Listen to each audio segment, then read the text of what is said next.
For the first time in the Middle East, here, in August 23rd, 2018, we create history.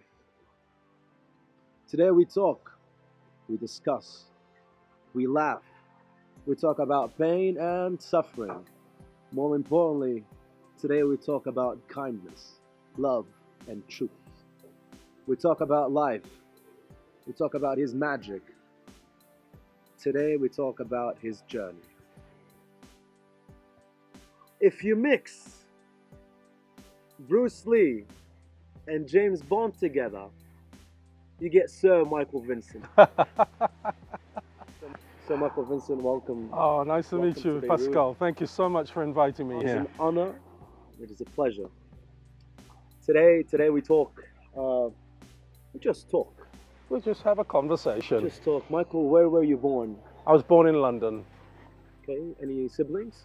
I was born in West London, which is not far from Paddington Station, Okay. famous for the beer, Okay. the animal, and the liquid. I was born in 1964 at 5:30 in the morning on Valentine's Day. Me too. Whoa. 5:30 in the morning, but February 12th. Okay. Wow, so 2 days apart, but just a few decades apart, right? Fellow Aquarian. I got it, yes. Do you have any siblings? I was raised as an only child, but I do have half brothers and sisters. Okay. How was it like growing up? Lonely. Well, being an only child, I eventually learned how to enjoy my own company and to get lost in books. Because don't forget, back in the 70s, there was no internet, no DVDs yet. So I became a voracious reader. I must thank my mother because she taught me how to read by reading to me nursery books. I remember Hansel and Gretel, the nursery story, or children's story called Hansel and Gretel. What was your favorite book at that age? Do you know what? I think it was Enid Blyton and the Famous Five. Famous series. It was like the Harry Potter books of that generation. They came out, I think, slightly after Lord of the Rings. But I remember reading Enid Blyton and the Famous Five, a group of kids who were trying to solve problems. Yes, I remember that, yes. So that was your own world, your own entertainment. And Yes, I became the architect of my own amusement, yes. Very much so. you became the Michelangelo of your life. Well, You have a connection with Michelangelo. We'll well, talk about this later. you know that I'm very passionate about the art period, the Renaissance period, Michelangelo and Leonardo da Vinci. So it's humbling to even be mentioned in the same breath as that wonderful creative artist. But I'll just say one thing. I had a very down point in my career as a magician. And at one time I was in Italy lecturing. And it just so happened I was in a place called Arezzo, which is it's just probably an hour's train journey outside of Florence. So I went to Florence and I wanted to see Michelangelo's David. And I saw it, the original, and in the Accademia. And that experience just got me present to the fact, what have I got to complain about? This man spent 4 years carving one of the hardest rocks given to us by Mother Nature, and he created the most beautiful statue I've ever seen. What an example. Well, it's a wonderful example. It's a lesson of what it is to truly labor, but with passion, to create something. So this is what David means to you. Wow, David means to me a lot more. It's a celebration of freedom and liberty, particularly the context inside of which Michelangelo carved David to look the way that it does, because it's the moment before he throws the rock or the sling at Goliath. In that moment, he's alert, he's ready, but he's in a very interesting repose because he has surrendered his will to a celestial power. Let's get back to school a little, Yes. a little bit. How did you survive school? I say survive because you said lonely growing up. Yeah, How did you survive? I'm going to be honest here. I didn't really enjoy my time at school. Academically, I would say I was an average student, but I will say I was bored. But I didn't realize that was the feeling I was experiencing. Why was I bored? Because I had a learning style that was not yet distinguished. Why? Because back then, in the 70s, teachers didn't know about, well, what's the best way for a child to learn? What's the best approach? Is he a hands-on learner? Does he prefer reading a book? can he sit and take instructions, i.e. through a lecturing process? If you lecture to me, I will fall asleep. Put me in a room for 2 hours with a lecture, I guarantee you, I will fall asleep. That's just me. What's the best way for you to learn? Give me a book to read and let me do my own research. Give me some guidelines and let me work it out for myself. I'm a kinesthetic learner. Did anyone in school try to clip your wings? Well, what immediately comes to mind is the bullying. I think I've mentioned this before to other people who've spoken to me. I experienced a lot of hostility and bullying from the younger students. But you know what? It's a part of growing up. So clipping my wings, back then, I wasn't even really getting into magic at that point. I was just surviving nursery school, so primary school, I think they called it. So I was just trying to find a place where I could fit in and belong. That's all that was there for me. Yeah, make friends, be a happy child, you know. When did your first love story start with magic or a deck of cards? Well, the subject of magic, I saw Doug Henning. When it comes to card magic, I see Paul Newman and Robert Redford in The Sting. That's it. I just saw this wonderful film. I saw Paul Newman, or shall we say the hands of John Scarney, cutting cards, doing these wonderful things, showing a card on top, and then doing a series of cuts and keeping them under control. To me, this was astonishing. That fooled me, by the way. I just fooled myself, yes. Yes. Michael, how does the world perceive you today? I don't know what the world thinks right now. When it looks at Michael Vincent, I can give you an opinion. They see someone who travels. They see a black man. They see someone who's not afraid to tell the truth. They see someone that will take a stand for something. They see a black man who happens to be skillful with a deck of cards. They see a black man who dresses well, and he's not afraid to engage in conversation with anyone. Look, I've come to this country. I've never been to Lebanon, so this is new. I stand out like a sore thumb, but it doesn't bother me. You wanna know why? Because I'm here to learn something about a different culture, a different place in the world, experience the food. And what I've experienced so far, I've experienced humanity, I've experienced warmth, friendship, love, the most beautiful food I've ever tasted, and I've shared my magic with everyone that I've had the pleasure to come in contact with. So I hope they perceive me as a warm, giving human being. Actually, we had our lecture yesterday. Yes. And they're still ecstatic, you know. They're still so happy and couldn't believe that you were there lecturing for them personally. Wow. So, thank you. so this is an honor for us. What was your turning point in life? Did you remember? Like a breakthrough? Do you know something? When I saw Slidini on television, I was 14 years old. I said the magic words, gosh, he's the best magician I've ever seen. I hadn't seen Fred Capps yet, but I saw Slidini. My mentor, Alan Allen, I told him I saw Slidini on television. He said, oh, what did you think? Well, he's the best magician I've ever seen. It looked and feels like real magic. I said, gosh, I'd love to meet him. And Alan says to me, well, maybe one day you will. I said, well, that'd be really something. But he said, in the meantime, would you like to read his book? I said, what? Slidini has a book on magic? I didn't know this at the time. And Alan presented me with a copy of The Magic of Slidini, written by Louis Ganson. And that was a big turning point because I was introduced to a whole new concept of magic. I'll be honest with you, I don't think I was ready for this conversation, but it was in my world there and then. I could not even shuffle a deck of cards, and yet I'm practicing all of Slidini's moves like this, boom. I should be sat like this, actually. Remember it. All these fancy moves. How did he talk? Slidini? Yeah. He spoke with broken English and an Italian accent. Like how? Oh, so you like my magic, huh? Oh. He says, you do Slidini magic? He says, show me. Very short phrases. Very challenging, yeah? Yes, indeed. Very, very... Yes. Alan, your first mentor, this is what you Yes, had, he was. Yes, he was. mentioned. Wonderful man. What Yes. did Alan leave you with? What did he leave with me? Yeah. He left me with the same thing he gave me when I first met him. He said, don't ever forget, we are in the business of communication. magic is just one means to communicate. He actually said to me, you can communicate with a deck of cards, you can communicate with your camera, because he actually saw me developing my photographic skills. So his whole mantra, from the moment I met him as a 14-year-old and up to when he died, it was always about communication. What people think, how they feel, what did they respond to, how they respond, behavioral patterns, triggering thoughts.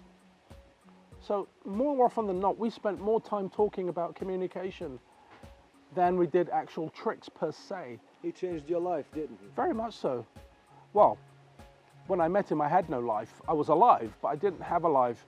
So let's just say he played a big part in me creating myself as the man talking to you today.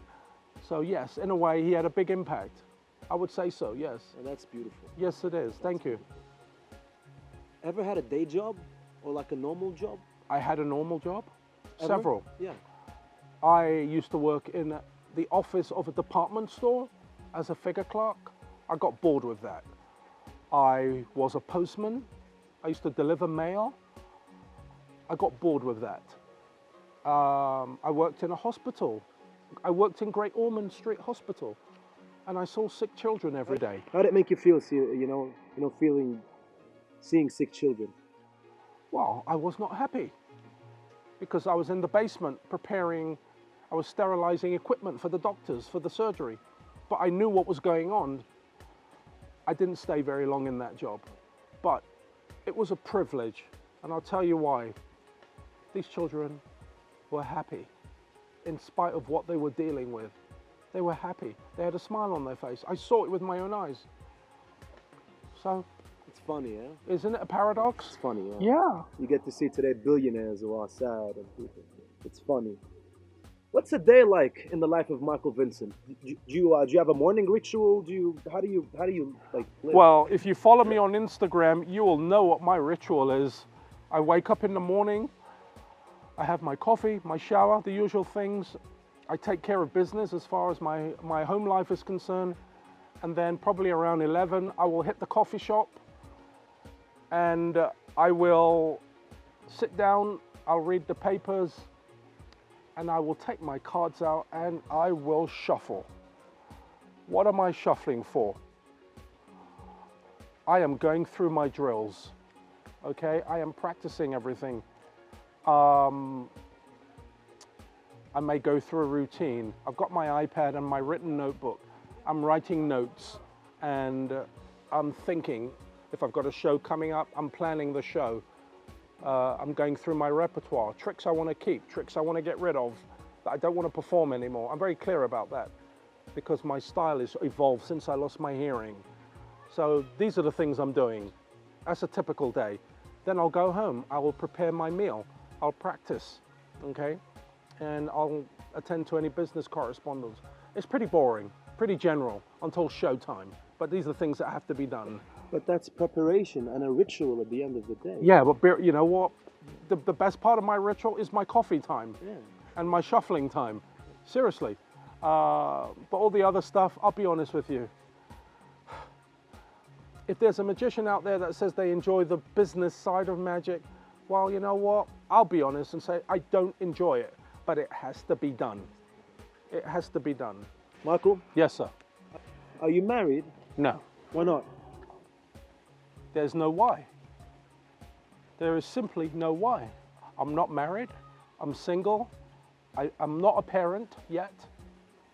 Just me, my cards, my camera, and the world. And a world full of possibility. And that part of my life I have surrendered to the living force. Because throughout my life I've always tried to force the issue. And it made me desperately unhappy. And I decided I'm not forcing the issue with women anymore. No, I'm going to live my life on my terms. And I meet beautiful women all the time. That I know of. Right. Yeah. I'm comfortable with beautiful women. And guess what will happen? My angel will present herself to me and I will know she's the one. I will know. Why? Because my heart will be open. My heart is open now. All it takes is the right person to knock 3 times That's it. I'm not forcing the issue anymore. It's that simple. And I'm happy. Do you get that? Absolutely. Does that really make sense, though? It makes sense big time. It makes sense big time. Tell me something. Yeah. Given what I have just said, what did you hear for yourself? What I heard for myself is that getting married is not a joke. It's not. This is a lifetime commitment. Yes. And you want to have a lifetime commitment with somebody. That somebody has to be your partner. A partner in the sense of real love that there has to be exist, kindness and purity and truth. And to take on each other's burdens, right? Yes. And to understand the other when the other person is not okay. Yes. It's not a joke. And Yeah. especially artists like us, we need to be understood. Yes. Yes. This is when they come in and clip our wings most of the time. I now understand why you asked me that question. And I'll be honest with you, when in affairs of the hearts, I've had relationships that could have clipped my wings if I didn't do something about it. And guess what? If it had, you and I would not be having this conversation. You understand? So those were the periods in my life where I was not happy. My magic suffered. I suffered unnecessarily. You know what? Just as you said, we'll leave it to the living force. Exactly. We'll leave it to the Exactly. living force. Now we come to a subject that is very dear to me, Okay. to you, to us, to everybody, Yes. to the generations before us, and very important to the generations now. Mm. What do you feel when you ask someone, pick a card, any card? Well, we need to go several steps back before the cards even come out. What I'm present to now at this stage of my life is what an extraordinary privilege it is to stand in front of an audience and to share with them and present magic. Not as a challenge, not as a game that they have to work out, but to share it in such a way that this is a win-win situation for both of us. How can I get the audience to be mentally prepared for that win-win conversation? They need to realize there's no show without their participation. There isn't a show. It becomes a combat, a battle. I fool you, so I win. I worked out the trick, so they win. I don't play that game, not anymore. No, my ego, as a magician, has been crushed. What is left is my humanity. Why do I say humanity? Humanity is the only thing left that we as magicians have that can transcend the craft for the next 100 years.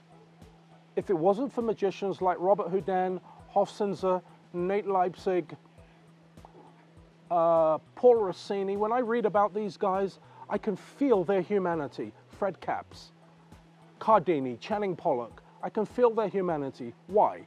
Because I've read the reports about people who saw their show. They were enchanted, they were charmed, they were in the presence of wonderful magicians.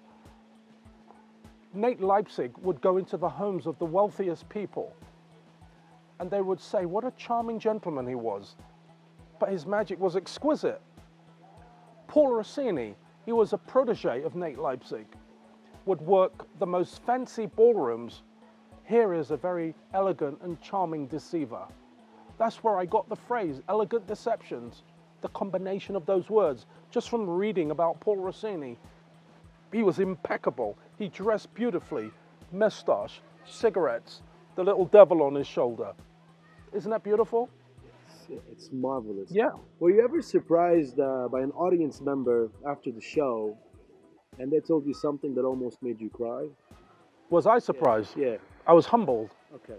because I got the email the following day. This happened only a few weeks ago before I came.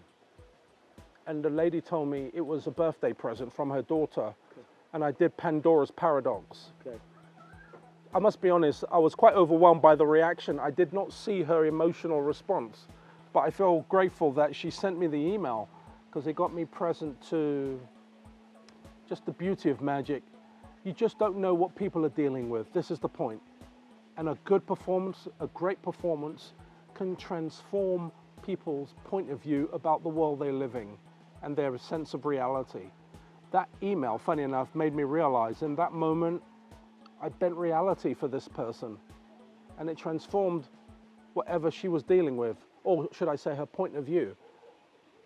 And the presentation, she actually told me Pandora's box. She said, wow, that trick with the box made me realize there's a lot of mystery in this world. I've just got to be willing to be patient and not expect all the answers in one go. That was the email. How does it make you feel when somebody writes to you like that? I feel sad that I couldn't share it with Alan because I know what he would have said. He said, you touched her. Okay, you touched her heart. And this is what I've been saying all along. Did you touch them? That's the point. So how does it make me feel? Well, on the one hand, I'm grateful. I know that it tells me I'm doing something right. My approach and philosophy is working. And I also feel privileged that I can continue the legacy of Alan Allen in the way that he shared it with me. Yeah, very much so. Alan Allen was your mentor, then we said Slidini, right? Yes, right. Well, tell me a bit about Slidini. What did Slidini leave you with? Just from the way he taught me and coached me, all of his advice was wrapped up in the way that he taught me. First advice, you've got to believe that what you're doing is real magic. I said to him, how can it be real magic when I know how it's done? He says to me, can you drive a car? He was a very smart man. I said, yes. Tell me, when you drive a car, do you think about changing gears? No, it happens by itself. Why?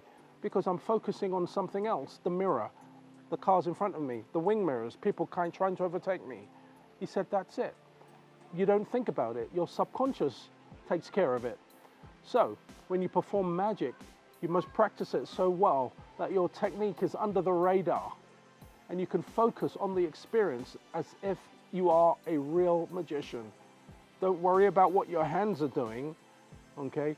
He was showing me all of these wonderful things, and without conscious thought, I can remove a card from the deck. This is the point. So, believe it's real magic. Second lesson, magic can happen in only one place, and that is in the mind of the spectator. So I says to him, are you telling me that I can do the most intricate sleight of hand, like would someone look at a card in the deck, and while they're staring at the cards, magic can happen? Yes. And they don't see anything.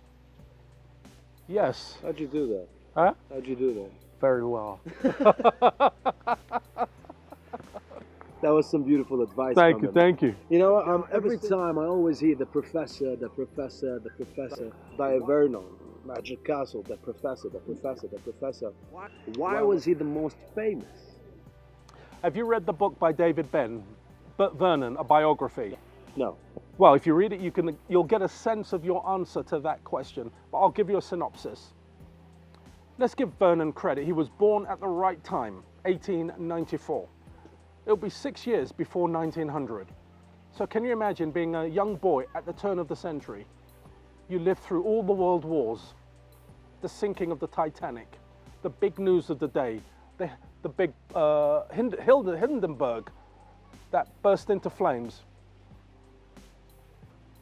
You're a teenager in the 1920s, you're in your early 20s, and you sit opposite Dad Stevens, and you get all that beautiful information about the riffle shuffle, how to deal. You see all the great magicians of that era, and you become friends with them. You're a walking, talking library of 20th century magic. And then you document it in all the books that came out. The Vernon book, the Leipzig book, the Marlini book, Select Secrets. Now, the Harlequin Act, now yes? Vernon left us with great books. Right. But who do you think is your favorite or best magician or two magicians of all time? That I've seen? Yeah. Live? Yeah. Or maybe not live. Best two magicians of all time. Well, let's make this a broader question. The magicians that I've seen live, perform live before my very eyes, Slidini, René Lavande.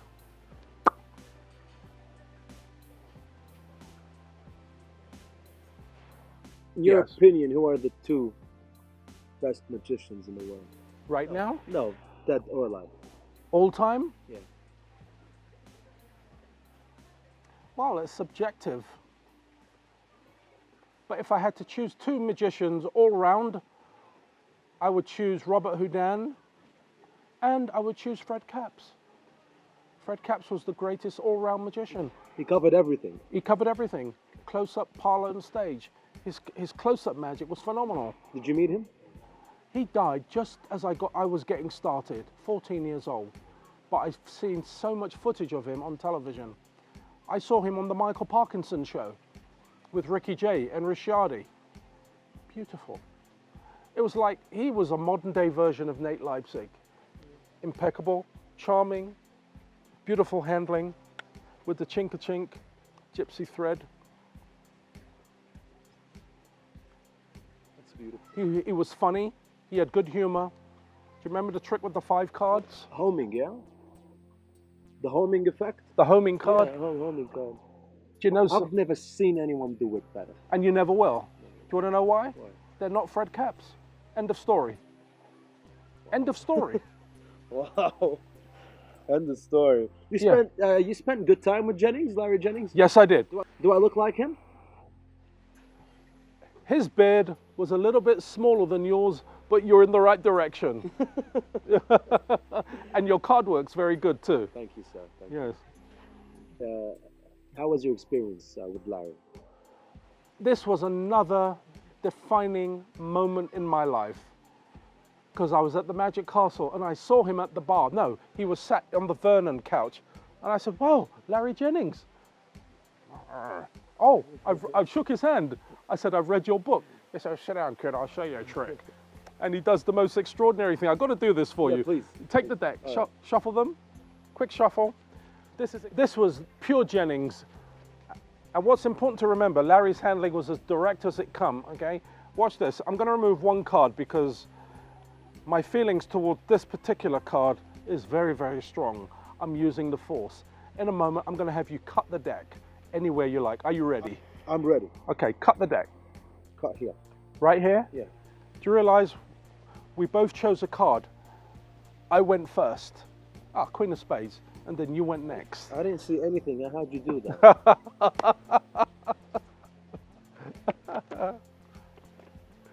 That's the first trick I saw Larry Jennings do, and we spent the night together. You are marvelous. Talking magic. The following night he came in, he saw my show, and he says, "What are you doing?" I said, "Nothing." He said, "Do you want to hang out?" I said, "Sure." He came back to my hotel. I've actually got the video of that conversation. No one has seen it. Me and Jennings talking naturalness. He does the invisible palm for me and explains it. He shows me the right way to handle, the right way to deal cards. This was the right way to shuffle, and so on. Very precise handling. But what was interesting for me was to see how effortlessly he made things look. Beautiful. You get that? Beautiful. Yeah, So- yeah. Beautiful, beautiful. And Jennings, he gave me a golden lesson. He said, "Don't underestimate the power of your appearance." Wow. Okay. That was it. I got the message. Was he huge? He was a giant of a man, probably as big as Tony. Big guy. Tony, our director. And he was into beards as well. We salute you. You three would have got on very well. Beautiful. I know he's very dear to you, the person who I'm going to talk to you about now, but Harry Lorayne, Yes, Harry Lorayne. tell me. Well, just consider, I'm 14 years old and I see Harry's book in the library, the magic book. That book changed my life. It was the first magic book I read where I felt the author was talking to me personally. That was his writing style. He would say, "Look, get a deck of cards out and follow along exactly as I describe it." And I did, and I had a breakthrough. I learnt the jog shuffle. I just want to say I was very privileged to attend Harry's 90th birthday party, and my friend Rudy Tinoco is doing a wonderful job on the Magicians Forum to keep Harry's legacy alive. And I promised Rudy that I'll record a short tribute to Harry so that the future generation can appreciate that his work, his legacy is very relevant today. So can we try something? Please, please. Okay, this is a trick I've been having a lot of fun with. It's called the Changeling, okay? I always like to show the Joker before I begin because it stays on top of the deck. So, as I release the cards, just tell me stop, okay? Stop. Right here? Yeah. Okay, will you take a look at that card? Remember it, don't forget it. Okay, I want you to put your card back wherever you like. So tell me stop again. Stop. Right here? Okay, splendid, pop the card back. Out of interest, did you notice how far down it is, give or take? 26, 25. That's where it's going to stay. I'm not going to shuffle the cards. Imagine for a moment that it'd be possible to take the Joker and just by shaking it, make it change to your card. Would that be interesting? That would be terrific. Watch closely. Look at the 7 of diamonds. Isn't that interesting? But here's the best part. I said, imagine, because once you stop, we're right back where we... I just saw it was what are you doing? I love it. Look, it's not a question. Just tell me about Mr. Darwin Ortiz, okay? Well, I'll tell you about Darwin Ortiz, but we've got to go back in time. Just a moment ago, I mentioned Afterthoughts, the book by Harry Lorayne. Well, it's where I learnt the ultra move. But further into the book, I was introduced to a young 22, 23-year-old card man who was making a big name for himself in the 1970s. That was Darwin Ortiz. And that was my introduction to Darwin Ortiz. And the routine was combination aces. A few years would pass by and I would have my own collection of Apocalypse, the magazine, published by Harry Lorayne. In here, I would learn a few more routines by Darwin Ortiz, jazz aces, and a lovely trick with 4 cards which had backs printed on both sides. Oh yeah. And then you print the faces. Yeah. So right now you can see Darwin Ortiz has entered my orbit. And then the publication of Darwin Ortiz at the card table, 1988. Well now, what a book. What a stunning book. It was that book that really made me feel here as a card man I should be paying more attention to. Why? Because his material, his thinking, his explicit, rigorous, detailed analysis is of the most highest, impeccable standard I have ever read from any author on card magic, apart from Harry. But Darwin went deeper. And then we enter the 1990s with the publication of 2 of the most stunning books on magic ever published. Strong Magic, actually 3 books, Strong Magic, Card Shark, and the Annotated Erdnase. Those 3 books made me realize that Darwin Ortiz had become my favorite card man, certainly of that period time frame.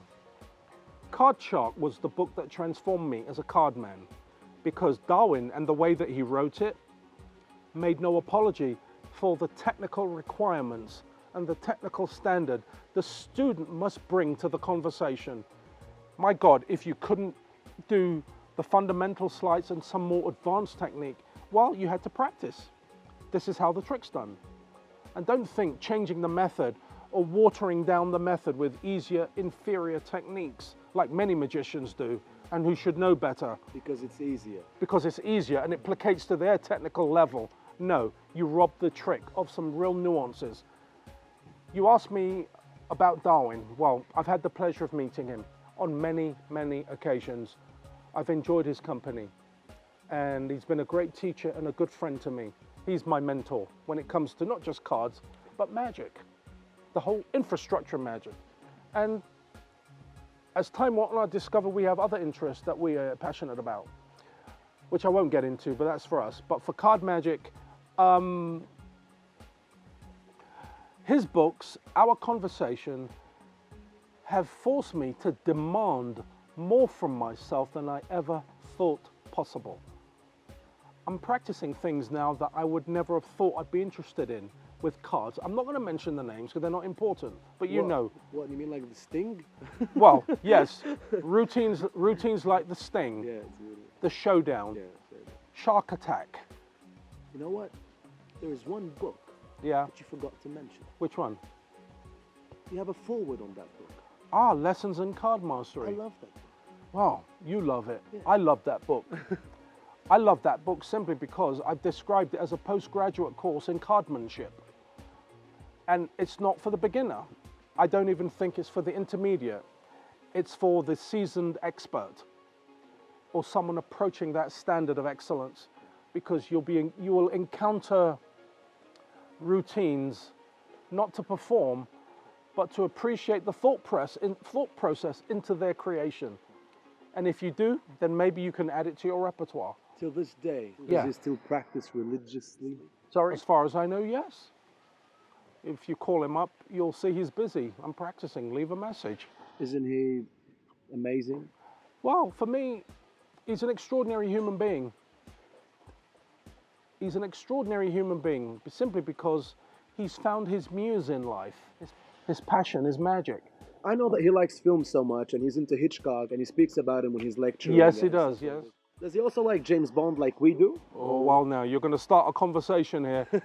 Yes, he does. Does? Yes, he does. In fact, Darwin inspired me to buy the book by Tayshaun, the publishers, on, I think it's called The James Bond Legacy or something like that. It's a huge, it's as big as this mat. Can you imagine a book this big on nothing but James Bond? I have it. It's on my shelf. The legs to the shelf are breaking. It's damn heavy. I was asked a question once, if I were to be thrown on an island, yeah. that was for every magician, what book would you take? What would book I would take? Yeah. I'd take The Godfather by Mario Puzo, because I never get tired of reading that book. Yeah. I would take Lessons in Mastery. I'd take Lessons in Mastery only because I appreciate the intellectual analysis of each routine, and it would stimulate my thinking. I would take A Man's Search for Meaning Viktor Frankl? by Viktor Frankl, Oh, this is beautiful. because being stranded on a desert island, I would need to keep my thought process in the arena of equanimity. To find meaning in suffering, right? Exactly, yes. Find meaning in suffering. If I was on an island, I'd take with me strong magic. Okay, Because this book changed my life and it has made me a better person. okay. End of story. I know a story about Derek Dingle and Darwin. We'll just say this before we move on. That when Darwin was performing, and then Derek Dingle came, and then he asked, "Who is Darwin here?" Yes, I've heard that story, yes. Well, what happened exactly? Well, you have to use your imagination. You're a young kid, you're in a restaurant somewhere where all the magicians are hanging out, and in comes one of the great legends of close-up magic in the 1970s. Right, where's Darwin? And you hear your name mentioned by Derek Dingle. It's like Slidini coming in asking, right, where's Vincent? People call me Vincent. They use my last name more than my first name. It's like that. Somebody that you admire and revere is looking for you. Can you imagine that? And you become friends with that person. Why? Because you have a shared interest. What did Darwin perform there? Do you Well, know? from what I remember, Darwin told me he did a run-up for a poker deal.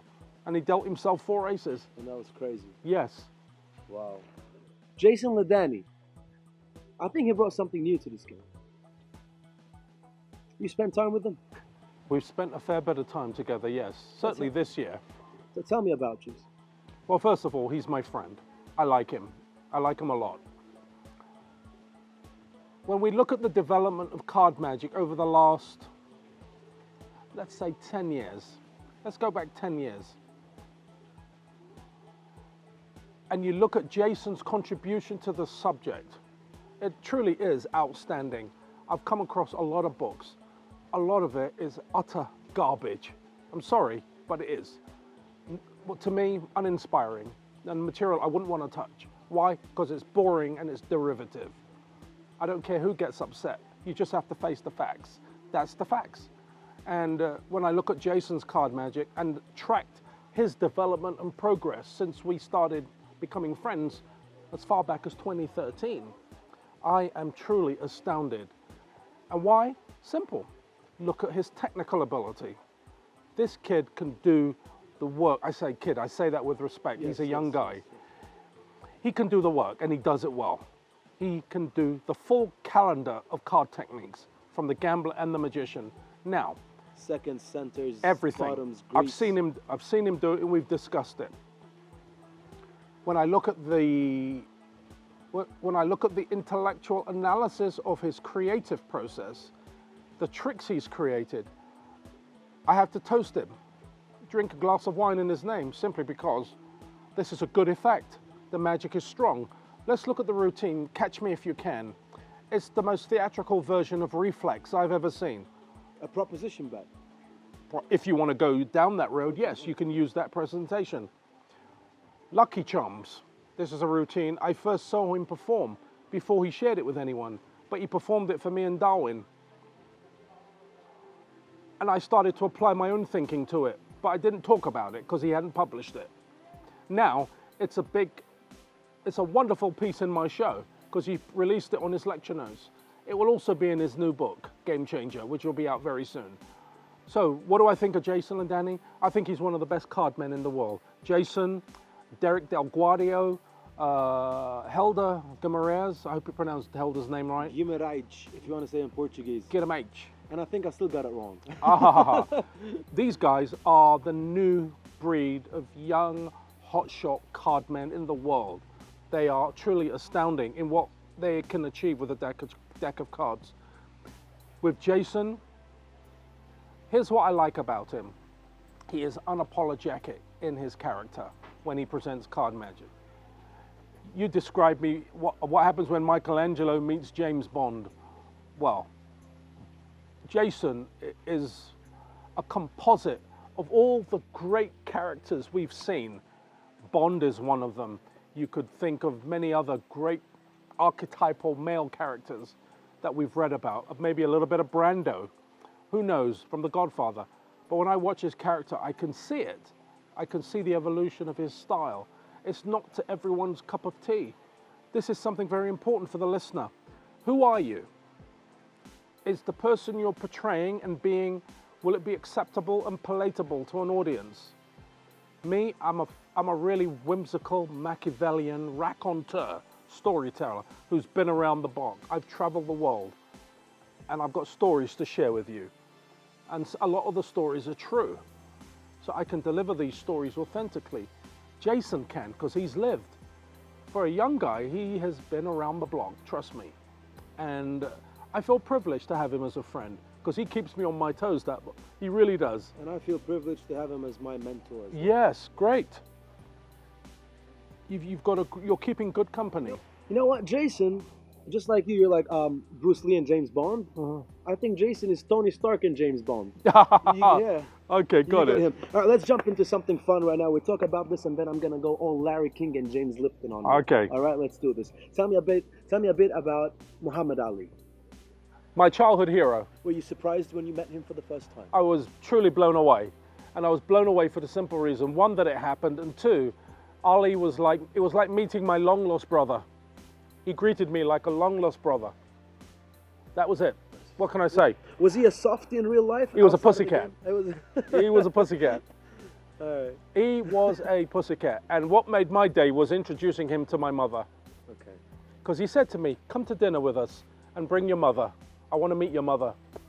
He's a smart man because he knows that there is no great man that comes into this world except through a woman.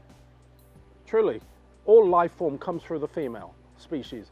So he wanted to meet my mother. You taught him magic? I showed him a few tricks. He really loved the acrobatic matchbox. Okay. That moves on the hand and stands up. Yeah. Okay. Nice. He was wonderful. Mike, your mom is your hero. Absolutely. Yes. And I can see that, and I can sense that, and I see from in every way you talk how much you really appreciate a woman. Yes.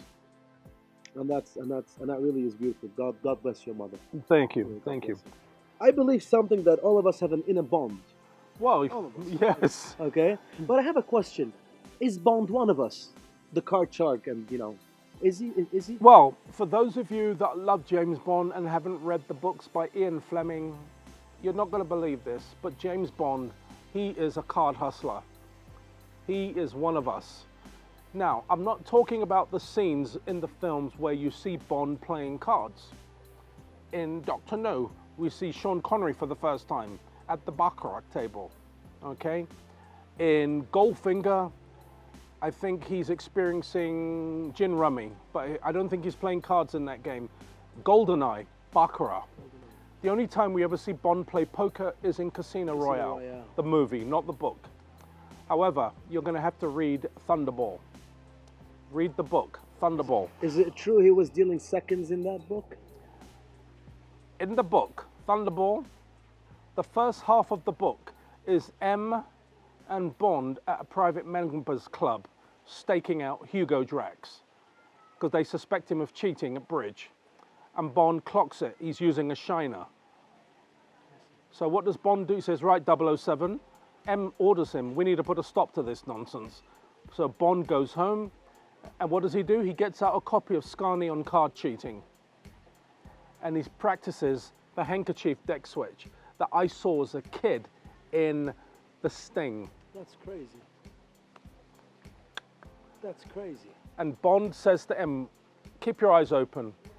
When you see the white handkerchief, that's the time to raise the bidding, or words to that effect. Wow. That's when he rings in the cooler, okay? Ringing in the cooler. Yes. Michael, growing up, what did you expect from life? Sorry? What did you expect from life growing up? Nothing, because I wasn't thinking like that. Do you expect something now still? No.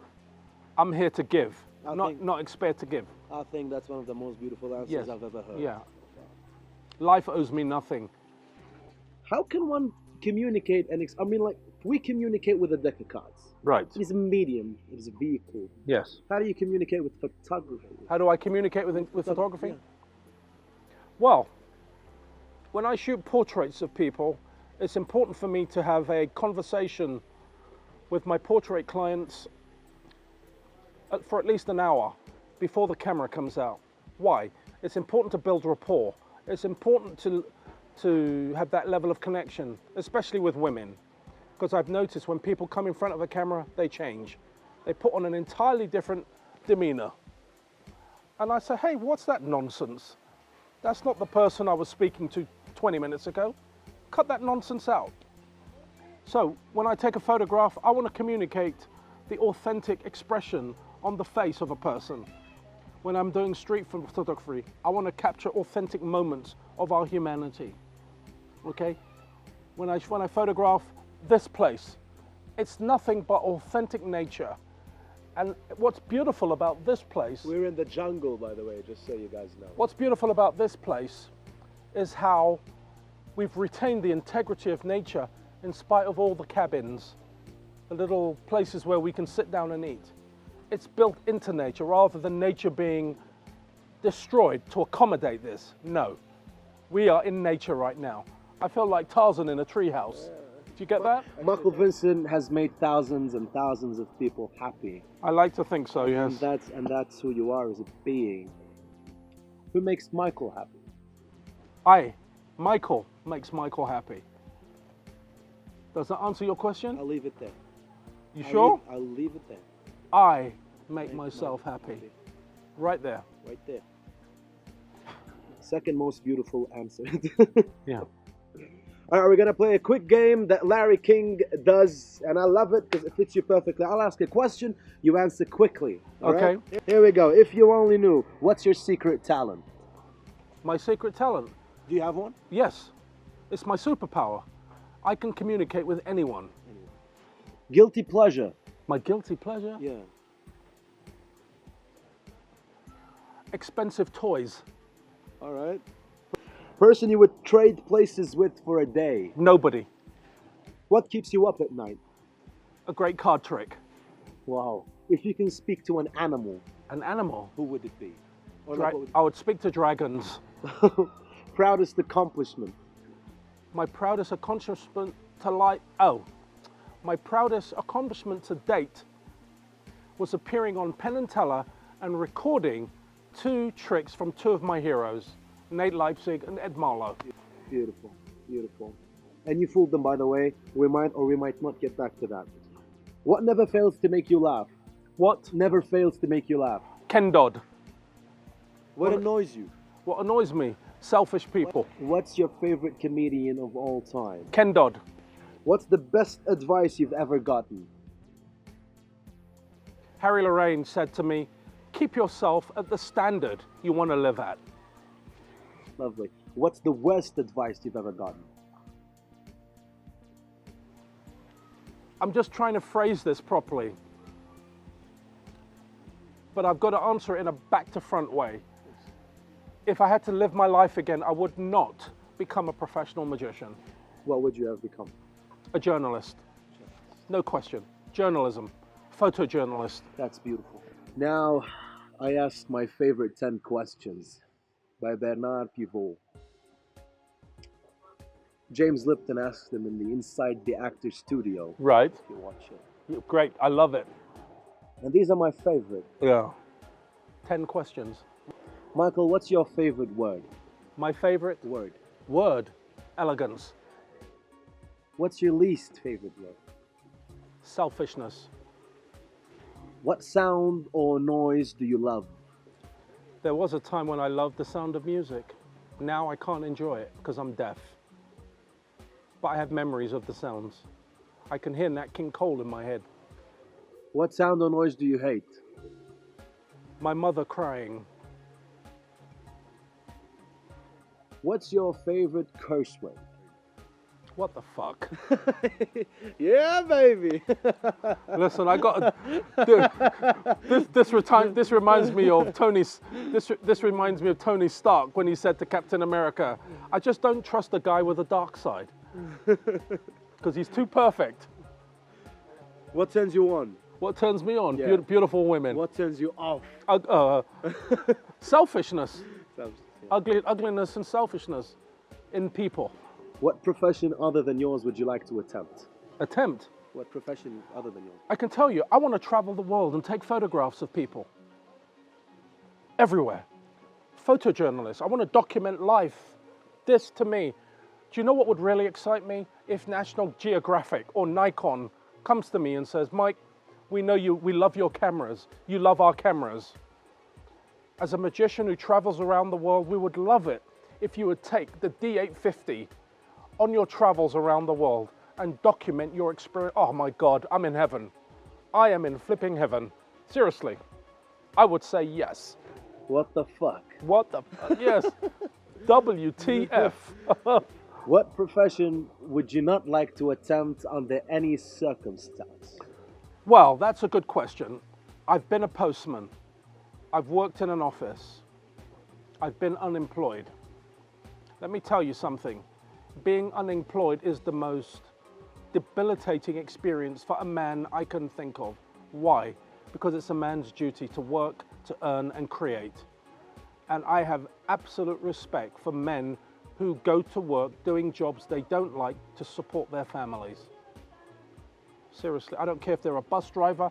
I was a postman. I used to deliver mail. I used to be chased by dogs every morning. Tug of war. But I did it. Why? Because I was holding people's love letters, their checks, and I would be posting it. So let me tell you, the fact that I'm a professional magician and photojournalist, I'm in heaven. I'm experiencing a little piece of heaven on earth. Why? Because I'm doing exactly what I want to do with my life. And I give thanks to the gods that may be that have allowed me to say this. Finally, if heaven exists, what would you like to hear God say when you arrive at the pearly gates? I can tell you the question he will ask me. Did you bring glory to my name? And he will show me all the opportunities I missed, and I'll have tears in my eyes. Why didn't you go down this road? And I would say, because I was afraid. Why were you afraid? And I would be honest. He's the one person I wouldn't lie to. I'm saying a he. I've had this conversation in my quiet moments. What would I say to God if he asked me that question? Did you bring glory to my name? I felt embarrassed because I knew I wasn't. I hope I'm doing that now, bringing glory to the name, to the will of the living force, because I'm just skin and bone. I'm a brain inside this skull, but what brings all of this to life is my heart, my passion, my energy, my warmth, my humanity, my charming deceptions, and the truth in every photograph I attempt to create. Because if my audience don't feel it, if people look at my photograph and they don't go, wow, if they don't feel something, I'm not bringing glory.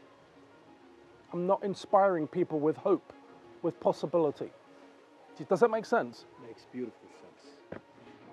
Well, your presence here in Lebanon is in fact a dream come true first for me and for the community and for us. You created history here. You made history. Thank you. You first stepped foot in the Middle East here in Lebanon, and you have left them with something that will carry on forever. Well, I'm going to be leaving with something very beautiful. And I'm going to speak this truth. When I was a little boy, on the news at 10, there would be one news report of another of hostility taking place in Beirut. I saw it. I never thought for one moment I would be in this country until you and I first spoke on Skype. And we created this possibility. I've been to South Africa. I've seen where Nelson Mandela was incarcerated. I've been to Auschwitz. I've seen the camps where Anne Frank and Viktor Frankl were held captive. I've seen the ovens where people were murdered. I never thought that magic would open the door to this experience of life, and it has. So what does this tell me? You and me breaking bread like brothers. I hope whoever sees this video will see what is possible when two men from different backgrounds, Lebanese, Caribbean, can shake hands like brothers, break and enjoy food together like brothers, because we are all one family. Like Bruce Lee said, under the stars, we are all one family. It just so happens people are different. And for me, my MO in life is to celebrate the diversity in others, and hopefully they can celebrate the difference in me. Now that's magic. It is. Thank you for being here. Thank you for mentoring me. Thank you for being my mentor. Thank you for putting me under your wings. I will follow your footsteps and keep you both in my mind and in my heart. And I tell you this. You came here, you changed our lives. And you always say this, but I'm going to say it now. You have left us, you will leave us on Sunday, much better than you found us. Okay. Thank you.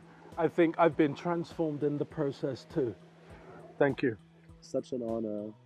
Thank you. Sir Michael Vincent. Thank you. I've got a new nickname. What is it? It's Sir. Sir. I have every right to say sir. Over here and everywhere you are, sir. Thank you, buddy. Thank you very much. Thank you. Thank you.